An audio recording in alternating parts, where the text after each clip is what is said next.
압도적 뉴스 콘텐츠 3프로 뉴스룸의 권순우.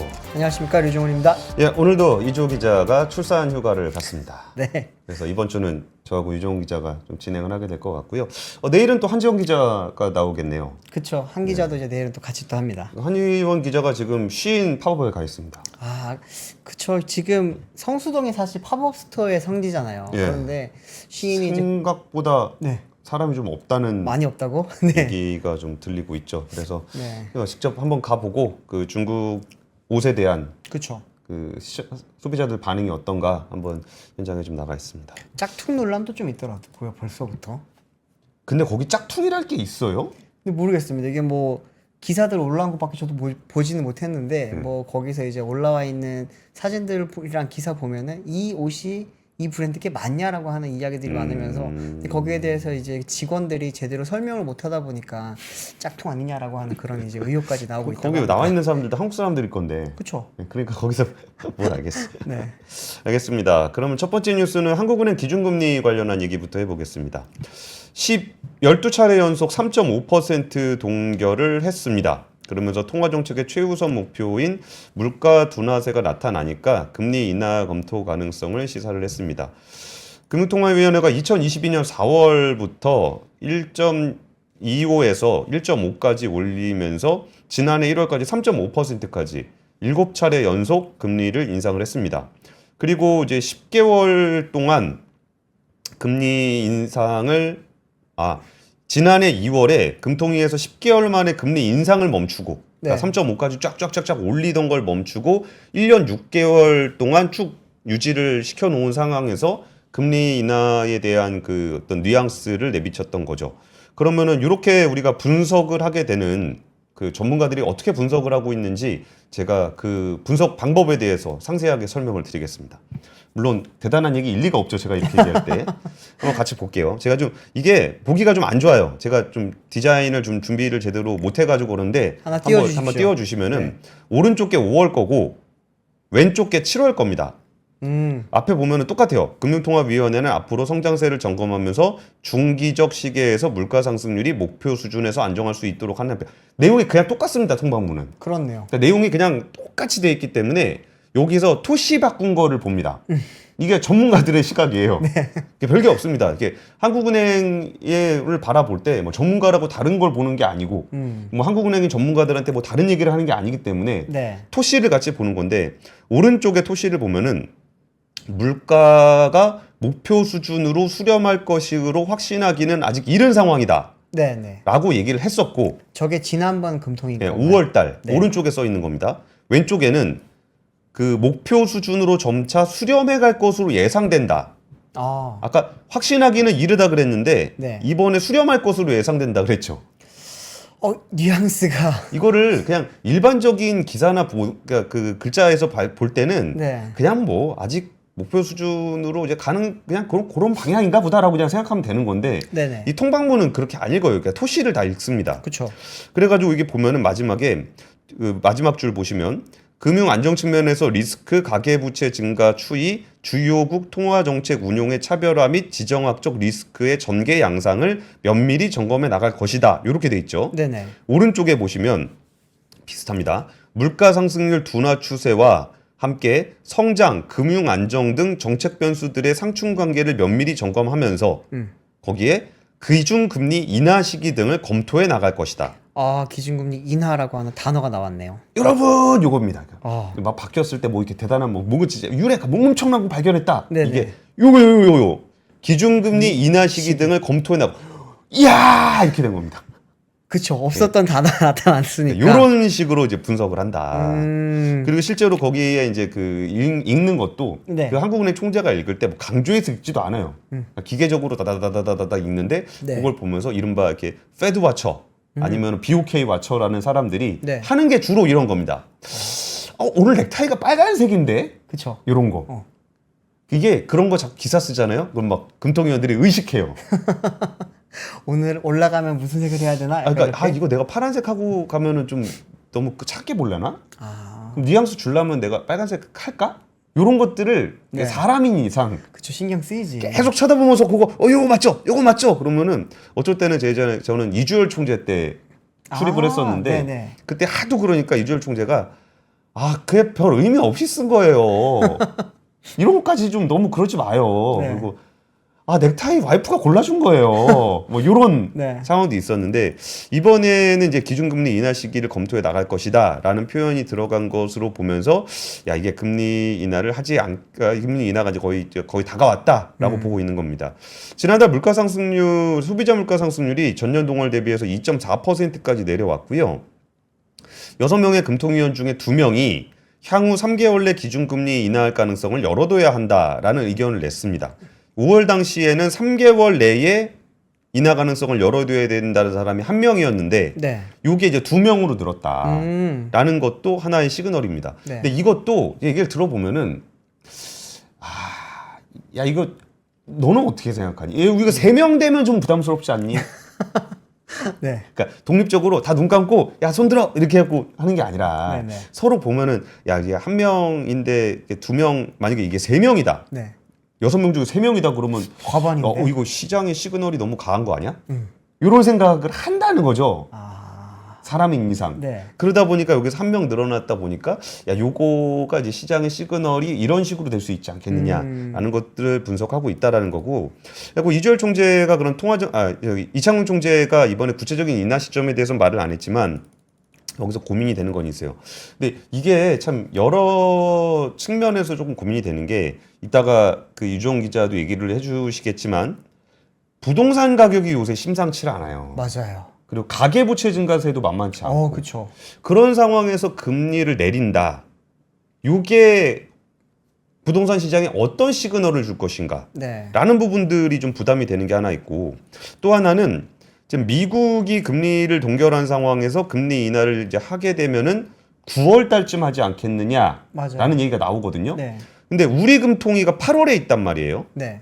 그러면 우리가 먼저 낮췄을 때 환율, 쥐쥐님이 자신 있게 환율 박살 안 난다라고 얘기를 좀 해주셨는데 우리가 지금 1,400원을 바라보고 있는 이 환율이 우리가 먼저 인하를 했을 때 더 약해지지 않겠느냐라는 걱정. 그렇죠. 그러니까 이런 것들이 있다는 얘기를 이창용 총재가 지금 하고 있는 거예요. 네. 그래서 그러면서 계속 이런 얘기를 하는 부분에는 또 반대로 정부를 향해서는 이것도 되게 구체적으로 얘기했어요.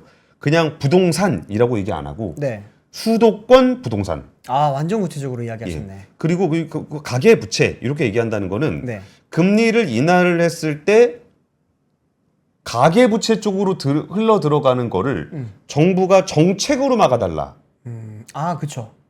은행을 통해서 가계로 안 가고 뭐 저기 자영업자라든지 아니면 기업으로 흘러가게끔 정부에서 막아달라라는 시그널이기도 하고요. 네. 이게 이제 수도권 부동산으로 한정 지은 거는 이것도 이제 부동산 정책적으로 지금 지역 부동산은 좀 힘들단 말이에요. 그렇죠. 양극화죠. 그러니까 금리를 인하를 한다라는 건 그런 효과를 기대하는 건데 네. 인하를 했더니 역시 똘똘한 한 채네. 그리고 이제 수도권으로 갈 것 같으니까 이런 얘기를 좀 하고 있는 겁니다. 그래서 요 이제 금리 인하를 하는 것에 대한 약간은 좀 구체적인 시그널은 한국은행에서 보냈다. 그리고 내가 이거 이렇게 할 거니까 준비해라. 네. 라고 좀 얘기를 하고 있는 건데 부동산 가격 많이 올라왔죠. 시장도 지금 이제 2,800 넘어가지고 그쵸. 3,000원 향해 가고 있습니다. 네. 우리나라는 몰라도 미국 같은 경우는 지금 사상 최고치 경신에 있는 맞아요. 그런 상황이에요. 네. 그래서 금리를 움직일 때 굉장히 조심스러운 상황이기 때문에 네. 거기에 대한 시그널은 주면서도 뭘 좀 준비를 해줬으면 좋겠다는 얘기도 좀 있었다. 이게 오늘 그 금융통화위원회가 주는 메시지가 아닐까 싶어요. 근데 지난번 금통위까지는 별로 재미없었거든요. 네. 맨날 똑같은 얘기만 했었거든. 네. 그래서 통방문 봐더라도 진짜 단어 바뀐 거 없나 그런 거 찾아보고 있었는데 오늘은 문장이 바뀌었다. 많이 바뀌었네요. 이게 슈퍼 전문가들만 할 수 있는. 와처들만 볼 수 있는. 진짜 오늘 이창용 총재 말할 때 저도 보면서 느꼈던 게 8월 이제 금리 인하 이야기가 계속 나오니까 그렇게까지 빨리는 내리지 않을 거라는 뉘앙스를 좀 많이 풍기더라고요. 또 저는 개인적으로 생각했을 때도 이제 미국에 앞서서 선제적으로 우리가 과연 내릴 수 있을까? 거기에 대한 다른 이제 또 이펙트가 엄청 큰데 그런 생각을 하면서 이창용 총재도 고민은 많이 되겠지만 당신들이 생각하는 것만큼 빨리는 안 내릴지도 몰라요. 약간 이런 말투 같았어요, 저는. 근데 지금 봤을 때는 또 느껴지는 게 상황적으로 네. 그 우리가 이제 아예 사회적으로 쓰는 표현의 양극화까지는 아닌데 네. 지금 타이밍의 금리 인하는 양극화를 조금 더 가속화시킬 가능성이 있어 보여요. 그렇죠. 어떤 얘기냐면 지금 금리를 낮춘다 한들 자신 있게 지역 부동산에 투자할 사람이 어느 정도나 될까? 별로 없죠. 금리 내려봐야 25bp인데 네. 그 주식에서도 지금 주식시장에서는 가는 데만 가거든요. 네, 뭐 맞습니다. 반도체라든지 아니면 미국향, 변압기, 뭐 이런 게 없죠. 변압기, 뭐 화장품, 네. 뭐 자동차, 그쵸. 미국향만 가고 있거든요. 네. 그럼 여기서 금리가 25bp, 그러니까 0.25%포인트가 내려간다 한들 이쪽에 뭐 중국의 포지션이 많은 화학이라든지 네. 뭐 철강이라든지 이런 쪽으로 자금이 가겠느냐라고 생각해 보면은 그건 아닐 것 같아요. 금리 인하의 효과가 결국은 지금 그래도 좀 따뜻한 동네로 네. 또 흘러 들어갈 가능성이 꽤 있어 보여요. 이거 이창용 총재는 그러지 않도록 좀 대비를 해야 된다는 얘기는 하고 있지만 네. 그렇다고 해서 금리를 안 낮추자니 힘든 쪽이 지금 너무 힘들단 말이죠. 그렇죠. 그러니까 안 낮출 수도 없고 낮출 수도 없는 상황에서 낮추긴 낮출 거라는 뉘앙스를 주고 있지만 결국 그 인하를 했을 때 얻어지는 부분들은 시장에서 보기에는 네. 뭐 그렇다고 해서 뭐 지수가 꺾일 것 같지는 않고 네. 그럼 가면 어디가 더 가냐라고 하면은 지금 가는 데가 더 가는 상황이 되지 않겠나 라는 얘기들을 좀 그 전문가들하고 나누고 있습니다. 뭐 제가 분석하는 건 아니고요. 이게 하고 나면은 서로 단톡방에서 그런 얘기 많이 하거든요. 네. 이렇게 이코노미스트라고 있는 단톡방에서 그쵸. 아, 어떻게 보세요? 뭐 이런 얘기들을 하는데 그런 얘기 그게 그 전문 용어로 그 취재 인터뷰라고 합니다. 저희가 이렇게 취재합니다. 그렇죠. 저희 취재 노하우까지 다 공개해봤습니다. 너무 많이 알려지면 안 되는데. 우리 뭐 드라마에 나오듯이 한 말씀만 해주십시오. 그거는 진짜 그 특정 분야의 소수의 기자들이 하는 거고 네. 어디 웬만한 기자들은 다 이렇게 두루두루 취재원들 네트워크를 가지고 이렇게 동향을 살피다가 그렇죠. 여기서 이 얘기는 굉장히 중요한 것 같은데 딱 걸릴 때. 걸리면은 또 거기에 집중 취재를 하는 그쵸. 그런 식으로 취재를 많이 하죠. 예, 두 번째 뉴스는 어떤 뉴스인가요? 다음 뉴스는 이제 방금 양극화 말씀하셨는데 이게 양극화가 부동산 시장에서 굉장히 좀 심각하게 나타나고 있습니다. 특히 전세 시장에서도 굉장히 좀 이게 양극화가 극심하게 보이거든요. 오늘 이제 한국부동산원이 발표한 7월 둘째 주 주간 아파트 가격 동향에 따르면은 서울 전세값이 드디어 60주 연속 올랐습니다. 그런데 이제 반면에 또 요즘 부동산이 안 좋은 지역이라고 하면은 대표적인 곳이 대구잖아요. 대구 같은 경우에는 대구 고향이잖아요. 네, 그렇습니다. 전세값이 지금 39주 연속 내렸다고 합니다. 서울 같은 곳에서는 이제 표를 하나 좀 띄워주시면 좋겠는데요. 이제 매매 가격 지수라든지 전세 가격 지수 변동률을 한번 좀 봐주시면은 전국적으로는 이제 전주 대비 매매 가격 같은 경우는 0.03에서 0.04로 그리고 이제 전세 가격 같은 경우는 0.05, 0.05 동일합니다, 지금. 그런데 서울은 지금 0.2% 전세 가격이 올랐습니다. 전주 대비. 그런데 지방 같은 경우에는 마이너스 0.02% 내린 상황이고요. 표를 좀 띄워주세요. 그리고 그런 상황이고 매매 가격 같은 경우에도 지금 서울은 계속 오름세인데 특히나 이제 0.24%가 올랐습니다. 이거는 5년 10개월 만에 가장 높은 상승치라고 합니다. 이게. 근데 지방 같은 경우에는 여전히 마이너스 0.03%를 보여주고 있는 거거든요. 이게 양극화가 사실은 매매 시장에서 좀 지금까지는 많이 나타났었는데 이제 흔히 말하는 실수요자들이 몰리는 이제는 전세 시장에서도 이 양극화가 정말 심각해지고 있다고 보실 수가 있습니다. 서울 같은 경우에 이제 구별로 보면은 영등포구, 은평구, 노원구 등이 이제 비교적으로 좀 큰 폭으로 올랐고요. 예. 성동구, 양천구, 서대문구, 용산구, 강북구, 서초구 등도 이제 평균 상승률을 웃돌았다고 합니다. 지금 보시면 영등포구, 은평구, 노원구 같은 경우에는 사실 매매 시장에서는 그렇게 많이 오르는 곳은 아닌데 전세 시장에서는 많은 분들이 이제 정말 약간 상대적으로 저렴하니까 예. 많이 몰리면서 이제 전세가 상승률이 엄청나게 높아졌다고 합니다. 특히 영등포구 같은 경우는 0.36% 올랐습니다. 엄청 많이 오른 거거든요. 경기 지역 같은 경우에도 지금 부천, 원미구, 김포, 수원, 팔달구 같은 곳에서 좀 많이 올랐고요. 근데 대구 보시면 지금 마이너스 0.08%, 경남 0.05%, 그리고 대구 경북이 지금 제일 많이 빠졌네요. 네, 경북도 마이너스 0.07%입니다. 이게 좀 그렇게 생각하실 수가 있는 게 이곳 같은 경우는 실수요자가 한정적인 사실 지역이거든요. 네, 인구가 무한정 느는 곳이 아니잖아요. 대구라든지 경북에 보면은 새로운 뭐 산업단지가 있다든지 이런 게 아니다 보니까 인구는 어느 정도 지금 규모가 한정되어 있는데 아파트 분양이 엄청나게 많이 됐습니다. 이건 비단 대구뿐만이 아니라 경북 지역에서도 보면 큰 도시라고 할 수 있는 지역에서는 지금 다 아파트 분양이 많이 이루어졌거든요. 분양이 많아지면 공급이 느니까 그만큼 전세가가 빠지는 거예요, 사실. 근데 이런 상황인데 지금 서울은 0.2%, 인천도 0.1%, 경기도도 0.1%입니다. 이 보시면은 결국에는 수도권만 오르고 서울만 오르고 나머지 지역은 지금 다 빠지고 있는 상황입니다. 매매가로 한번 또 돌아가서 보시면은 서울 아까 방금 말씀드렸듯이 지금 5년 10개월입니다. 그러면은 70개월이죠. 예. 70개월 만에 가장 높은 지금 상승률을 보였다고 할 수 있고 특히 이제 서울 아파트 값이 16주 연속 지금 오름세를 기록을 하고 있다고 합니다. 이 구별로 보시면 이제 성동구를 포함해서 마용성이라고 하는 곳 있죠. 마용성과 그리고 이제 강남 3구랑 플러스 이제 강동구까지 지금 흔히 말하면 우리가 강남, 서초, 뭐 잠실도 서초죠. 네.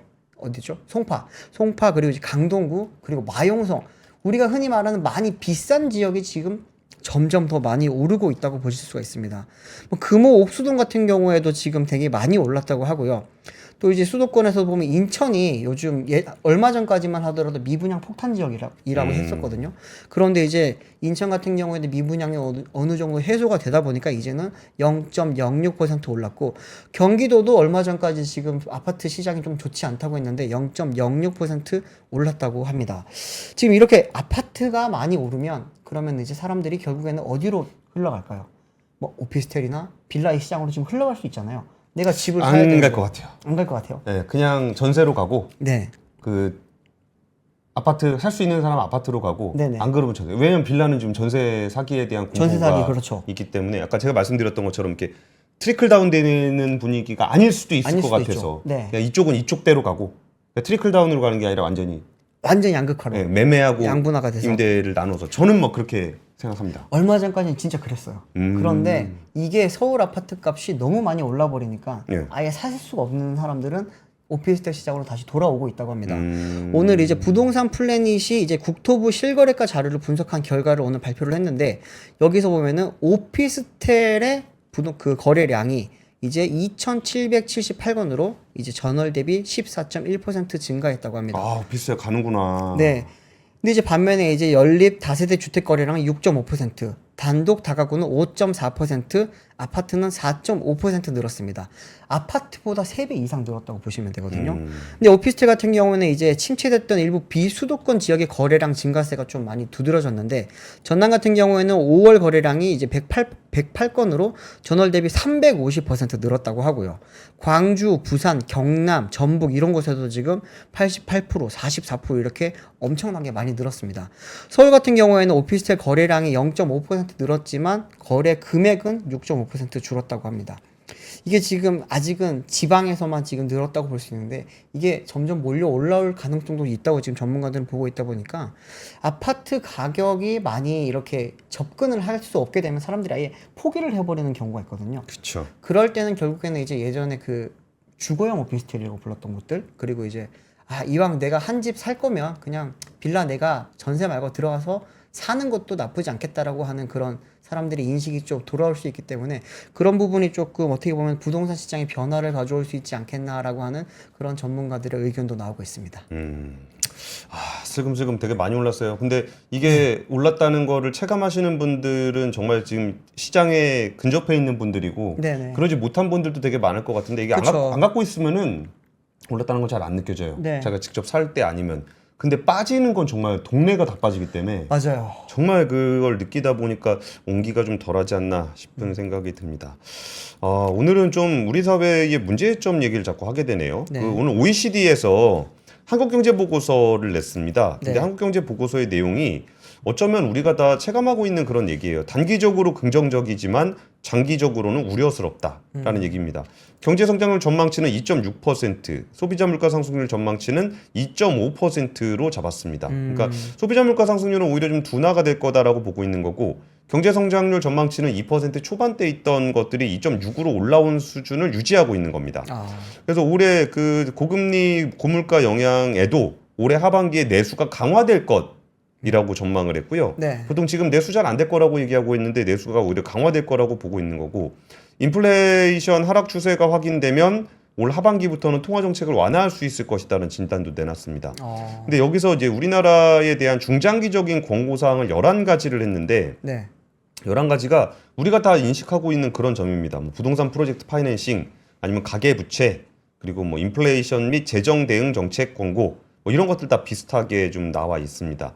근데 여기서 제가 몇 가지 좀 짚어드리고 싶은 부분이 있는데, OECD가 얘기하는 것 중에 좀 나머지는 다 공감을 하시는데, 네. 그러니까 이게 OECD 표현을 보면 별로 재미는 없습니다. 중소기업 부문의 생산성 증대가 필요하다. 뭐 당연한 얘기하고 있어. 뭐 이런 네. 얘기하잖아요.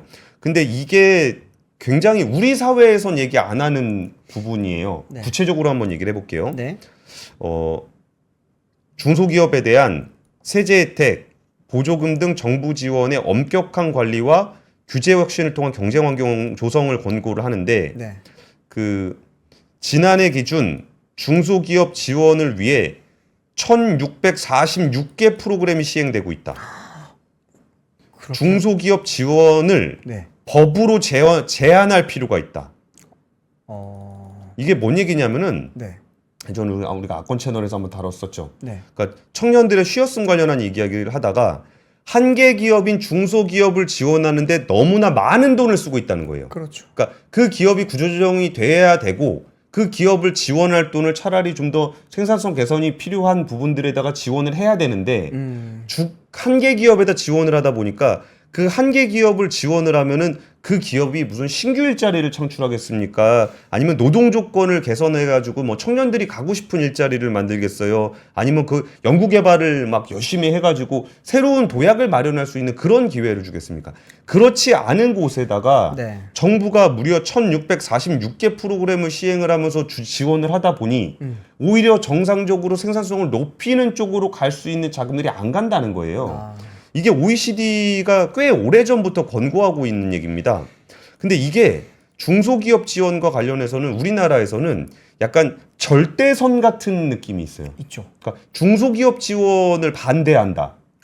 그러면은 프레임이 잘못 씌울 수 있죠. 그러니까 이거를 우리가 대기업 중소기업의 프레임을 항상 가지고 있었기 때문에 네. 대기업을 지원하면 안 되고, 대기업을 지원하면 안 되고, 중소기업을 지원해야 된다. 그렇죠. 대기업 특혜 의혹이라는 얘기는 들어보셨죠? 네네. 중소기업 특혜 의혹이라는 얘기 들어보신 적 있습니까? 없는 것 같아요, 진짜. 근데 실제로 유 기자도 자동차 부품 회사라든지 이런 데 가보면은 저 밑에 근데 지방에 4차, 5차, 6차 벤더쯤 가면은 네. 누가 봐도 이게 청년들 안 갈 것 같은, 그렇죠. 하지만 그냥 어떻게 계속 있는 네. 그런 버트, 기업들이 멀트 막 이런 거 주는 것들. 그런데 상당히 있거든요. 네. 그래서 그런 부분에 대한 문제 제기를 OECD가 오히려 객관적인 시각에서 하고 있는 겁니다. 네. 근데 우리 사회의 문제라고 생각하는 나머지 뭐 인구 문제라든지 뭐 남녀 문제, 뭐 이런 부분, 탄소 감축 문제, 이런 것들 다 OECD의 지적 사항에 들어가 있어요. 네. 근데 그 중에서 우리가 그 입 밖으로 잘 못 꺼내는 얘기 중에 하나가 요 중소기업 지원 관련한 얘기거든요. 그렇죠. 근데 그 부분을 이번에 좀 OECD가 굉장히 구체적으로 권고를 좀 하고 있습니다. 근데 어흥야옹님이 PF도 다 살리고 있는데 뭘 하셨는데, 그러니까 좀 저런 식의 비아냥이라든지 너무 냉소적인 시각은 네. 좀 이런 부분들을 이렇게 좀 하는 것 같아요. 야, PF도 다 살리면서 중소기업은 안 살리냐? 그러니까 그러면은 뭐가 잘 안 돼요. 네. 그러니까 뭐 PF는 PF대로의 옥석 가리기를 해야 되는 거고, 그렇죠. 중소기업은 중소기업 단위의 옥석 가리기를 해야 되는데, 야, 저기는 지원하고 중소기업 지원을 뺏는다고? 라고 보면은 정말 지원해야 되는 중소기업들은 지원을 당연히 해야죠. 그렇죠. 뭐 그거를 하지 말라고 얘기하는 사람은 아무도 없습니다. 근데 여기서 그게 아니라 진짜 미래 성장 가능성도 없고 그냥 그 한참 그냥 평생 그냥 그거 하시면서 네. 그러니까 지원으로 먹고 사시는 그 사장님의 일자리를 위한 지원이라고 한다면 그런 부분들은 좀 더 생산적인 부분으로 예산을 좀 전환을 해야 되지 않겠나라는 생각이 들어서, 박덕태님 권 기자 매겼는데 매긴 게 아니고요. 예, 뭐 이런 부분에 대해서 우리가 좀 우리 입으로 말을 못 하니까 그 OECD의 입을 빌어서 네. 저는 전해드리기만 했다는 식으로 좀 빠져나가겠습니다. 맞습니다. 이게 또 어떻게 보면 이럴 때는 외부에서 말을 하는 게 더 객관적이고 또 약간 어떻게 보면 뭐 무게를 덜 수도 있죠. 네. 다음 뉴스는 조금 좋은 뉴스입니다. 네. 다음 뉴스 같은 경우에는 오늘 HD 현대중공업이 이제 미국 해군 보급체계 사령부와 함정 정비 협약을 체결을 했다라고 하는 소식이 있어서 가져왔습니다. 이게 어떤 거냐면은 이제 HD 현대중공업이 미 해군의 함정을 수리할 수 있는 그런 이제 자격을 취득했다라고 하는 이야기입니다. 아, 이거 드디어 나왔구나. 네, 이제 기억하실 텐데 4월인가 5월달에 이제 신청했다는 미국에서 와서 얘기가 있었잖아요. 그쵸. 신청하고 실사 들어왔었고 실사를 한 결과 이제 지금 HD 현대중공업 같은 경우에는 최근에 이번에 체결이 됐다고 합니다. 이제 미 해군과 MSRA라고 하는 이제 함정 정비 협약을 맺은 국내 최초의 조선사가 이번에 HD 현대중공업이 됐고요. MSRA는 이제 미 함정의 MRO 이제 유지 보수죠. 유지 보수를 위해서 미국 정부가 민간 조선소와 맺는 협약인데 이제 미국이 운영하는 함정에 대한 MRO 사업에 참여하기 위해서는 사전에 MRSA를 체결을 해야 된다고 합니다. 쉽게 생각하면은 자격증을 취득을 해야 이제 미 해군의 함정을 이제 수리를 할 수 있는데 이거를 처음으로 HD 현대중공업이 이번에 취득을 했다. 이렇게 좀 이해를 하시면 좋겠습니다.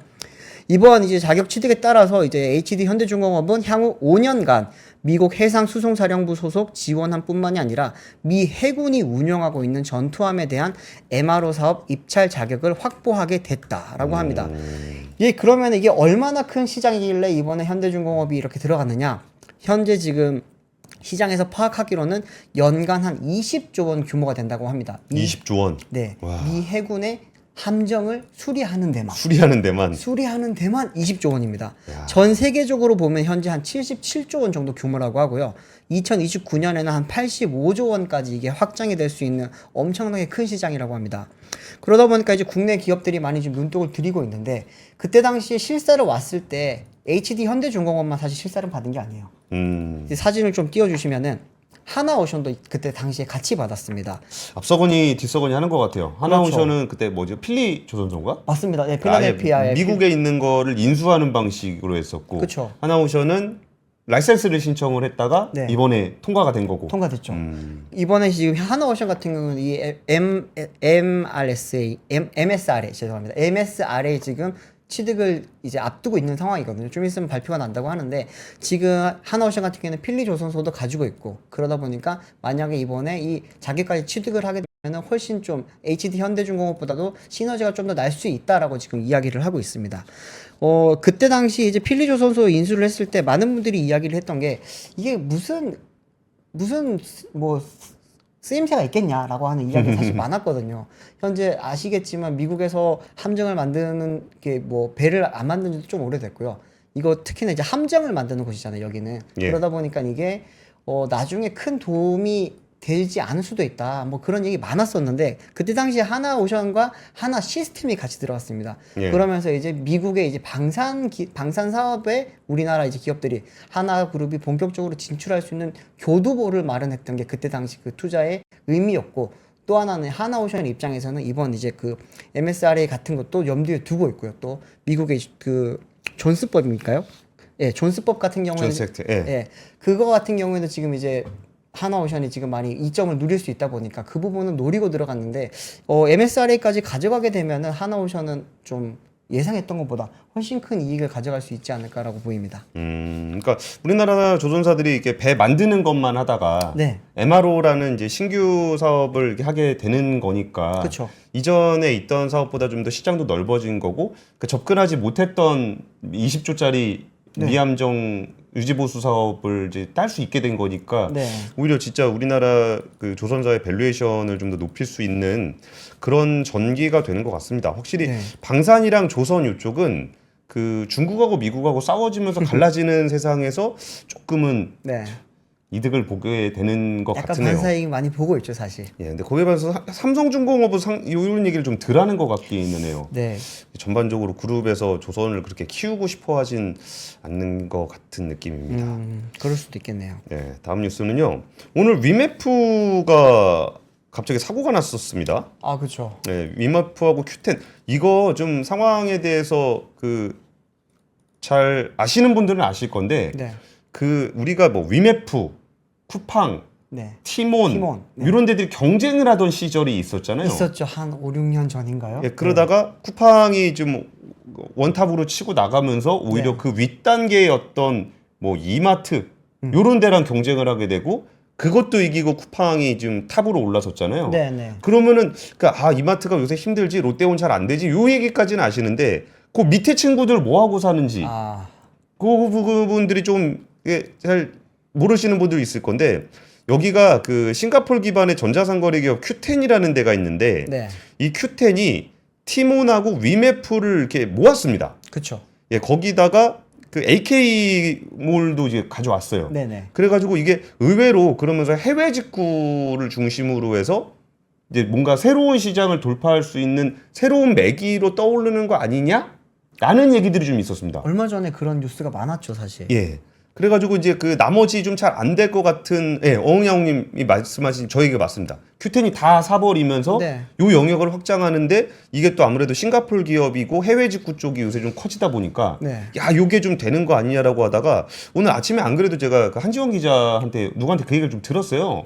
한지원 기자한테 야 그 Q10에 뭔가 좀 결제가 좀 안 된다는 얘기가 있는데 그거 좀 알아봐. 그랬더니 네. 알아보다가 지금 갑자기 쉰 팝업에 가느라고 이게 결론을 다 못 내고 왔는데 네. 여기에서 그 국내 판매자들이 돈을 보내고서 돈을 못 받았다는 거예요. 미정상 금액이 적게는 수백만 원, 많게는 수억 원대로 알려져 있는데 네. 이게 그 중국이나 인도에 있는 해외 판매자 같은 경우는 이미 지난해부터 정산 지연에 대한 문제가 있는 거 아니냐 이런 얘기가 좀 있었습니다. 근데 결론적으로 얘기를 드리면은 이제 그 업체 Q10과 지마켓, 위메프, 지마켓은 아니고요. 네. 위메프랑 그 티몬 이쪽에서는 전산상의 문제다라고 좀 얘기를 하고 있어요. 네네. 이거는 그쪽에서 밝힌 얘기입니다. 네. 근데 우리가 이걸 왜 걱정을 했었냐면은 이 Q10이라는 회사가 그 지마켓 창업주가 만든 회사여가지고 원래 좀 할 줄 아는 분이에요. 그쵸. 그리고 요거를 근데 싱가포르 법인에서 위메프 티몬을 모아서 하는데 이게 좀 경쟁력을 아무래도 전문 용어 나올 뻔했습니다. 비슷비슷하게 갈 수 네. 없는 상황에서 요걸 모으니까 그 부분들을 모았다가 뭔가 잘 안 될 수도 안 되면 네. 이제 한 덩어리로 안 될 수도 있다라는 걱정을 하고 있거든요, 시장에서. 그럴 수 있죠. 그러다 갑자기 정산이 안 되니까 야 이거 현금으로 막혔나 보다. 요런 우려의 목소리가 좀 있었던 거예요. 네. 근데 위메프에서 판매자에게 개별 공지한 글은 그 전에 판촉 적용 쿠폰의 시스템 검증이 지연이 되면서 부득이하게 일부 판매자의 정산 대금이 정시에 지급되지 않았다. 그리고 이제 정산이 어제부터 재개가 됐고 내일이면 모든 정산이 끝날 것이다. 이게 위메프에 대한 거고요. 네. Q10에 대한 거는 이제 그러니까 정산 주기를 주간에서 월간으로 바꿨는데 거기에 또 해외 직구도 있고 해가지고 좀 복잡해서 혼선이 좀 있었던 것 같다. 라는 정도 얘기를 하고 있습니다. 티모는 현재 문제는 없다라고 얘기를 하고 있고요. 그래서 요 그 Q10의 움직임들이 공격적으로 확장을 하는 과정에서 좀 관심을 갖고 있다가 정산이 안 돼서 네. 요런 논란이 좀 생겼다라는 얘기를 좀 전해드리겠습니다. 근데 보니까 이제 티몬 같은 경우에 지금 티몬 캐시 판매 관련해가지고 약간 뭐 5만 원짜리 상품권은 4만 5천 원에 판매를 하면서 10%나 할인을 해주는 거잖아요, 사실은. 그쵸. 네, 그러면서 지금 유동성 확보를 위해서 현금을 좀 많이 땡기려고 그러고 있지 않냐라고 하는 이야기도 나오고 있고 또 어떤 분들은 지금 이제 이게 나중에 만약에 터지게 되면은 뭐 몇 년 전에 기억하시겠지만 제2의 머지 포인트 사태. 나 좀 그런 네. 얘기 하고 싶지 않습니다. 그렇게까지 지금 보는 분들도 있더라고요, 보니까.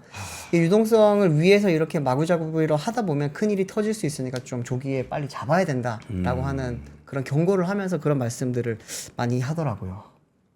불안하죠. 좀. 그 얘기까지는 하고 싶지 않았지만 이 네. 뉴스를 전해드렸던 이유는 네, 조금 걱정이 되는 부분도 있어서 맞습니다. 그래서 네. 공정거래위원회도 지금 예의주시하고 있는 것으로 알려져 있습니다. 네. 다음 뉴스는 제가 빠르게 전달드리겠습니다. 요즘 전기차 관련해서 조금 판매가 잘 안 된다라고 하는 이야기가 있긴 한데 판매가 조금 안 되는 줄만 알았지만 물론 기업마다 다 다릅니다. 이제 아우디가 판매가 조금은 안 좋다고 했어요. 계속 그랬는데 아우디 차량 중에 이제 Q8 이트론이라고 하는 전기차가 있습니다. 대형 SUV 전기차인데 그 차를 만들던 브뤼셀 공장이 문을 지금 닫을 수도 있다고 하는 이야기가 들어왔습니다. 확인을 해보니까 이제 폭스바겐 그룹이 공식적으로 지금 이야기를 했던 부분은 이제 아우디 Q8 이트론 라인의 수요가 약해지면서 브뤼셀 공장에 대한 구조 조정이나 폐쇄까지도 고려 중이라고 지금 블룸버그 통신이라든지 TMBC 이런 외신을 통해서 지금 밝혔습니다. 이 공장에는 현재 지금 2019년부터 이 Q8 이트론 차량을 생산을 하고 있고 3,000명의 직원들이 있다고 합니다. 만약에 폭스바겐이 공장 문을 만약에 닫게 된다면 1988년 미국 펜실베니아주 웨스트 모어랜드 카운티 공장에 문을 닫았던 이후 40년 만에 처음으로 문을 닫게 되는 일이 40년 만에 처음이에요? 네. 근데 그 차량 그래서 한번 제가 차량 사진을 몇 개 가져와 봤는데 얼만큼 안 팔렸나. 근데 이 차가 지금 Q8 이트론이거든요. 이 차량이 안 팔려서 지금 안 좋다고 하고 또 앞서서 포르쉐 타이칸도 지금 판매가 잘 안 돼서 공장에 생산량을 줄였다고 해요. 아, 타이칸. 그 제가 폭스바겐 그룹이 얼마 전에 그 판매 실적을 발표를 했길래 그러면 얼만큼 안 좋나라고 봤더니 아우디 같은 경우에는 올해 상반기 판매량이 전년 동기 대비 8.2% 감소를 했습니다. 포르쉐 같은 경우에는 6.8% 감소했고요. 근데 이거는 전체 판매량이에요. 예, 예. 전기차 판매량을 다시 한번 봤더니 전기차는 오히려 아우디는 1.3% 늘었고요. 포르쉐가 좀 커요. 포르쉐는 마이너스 49.9%가 줄었습니다. 49.9, 50 반토막 났다고요? 반토막 났죠. 이거 같은 경우에는 사실 지금 전기차가 요즘 이제 비싼 전기차 사실 요즘 잘 안 팔리거든요. 그리고 타이칸이 또 최근에 모델 체인지를 했기 때문에 거기에 대한 수요 둔화가 있었기 때문이라고들 전문가들은 많이 보고 있는데 사실상 지금 이제 전기차 시장의 성장 둔화를 겪으면서 이제 잘 되는 데는 잘 되고 안 되는 데는 안 되는데 잘 되는 곳들이 대부분 이제 저가 브랜드라든지 대중 브랜드가 좀 더 잘 되고 있다고 합니다. 현대차 같은 경우에 지금 저도 확인을 해보고 있는데 1월 달부터 5월 달까지는 지금 그래도 1% 성장을 했습니다. 그렇기 때문에 현대기아는 뭐 아직까지 성장 둔화를 겪고 있지 역성장까지는 아닌 걸로 지금 파악이 되고 있고 다만 국내 시장에서만 조금 뭐 어려움을 겪고 있지 해외 시장에서는 EV9이라든지 우리나라에서 잘 안 팔리잖아요. EV9은 참 신기하대요. 해외에서는 우리나라에서는 엄청 진짜 잘 팔려요. 해외는 정말 잘 팔리더라고요. 네. 그렇다 보니까 지금 이제 하반기가 되면은 이제 국내 현대기아 같은 경우에도 조금 더 한 발 더 올라갈 수 있는 기회가 오지 않겠냐라고 하는 그런 전망들이 많이 나오고 있습니다. 네, 알겠습니다. 사실 타이칸 이트론 참 멋있는 차인데 멋있죠. 네. 근데 솔직히 난 이트론은 타이칸 멋있는 거는 인정하겠는데 네. 이트론은 애매해. 아이트론 승차감이 엄청 좋아요. 아, 그래요? 네. 나중에 자동차 얘기는 한번 또 나중에 앞권에서 한번 상세하게 전기차별로도 한번 리뷰 한번 해보죠. 알겠습니다. 네. 예, 지금까지 뉴스룸이었습니다. 시청해 주셔서 감사합니다. 감사합니다. 박근영, 이선영, 사경인, 염승환 투자 마스터들의 세심한 케어로 건강한 투자 습관을 만드세요. 3프로 멤버십 3프로 앱에서 확인하세요.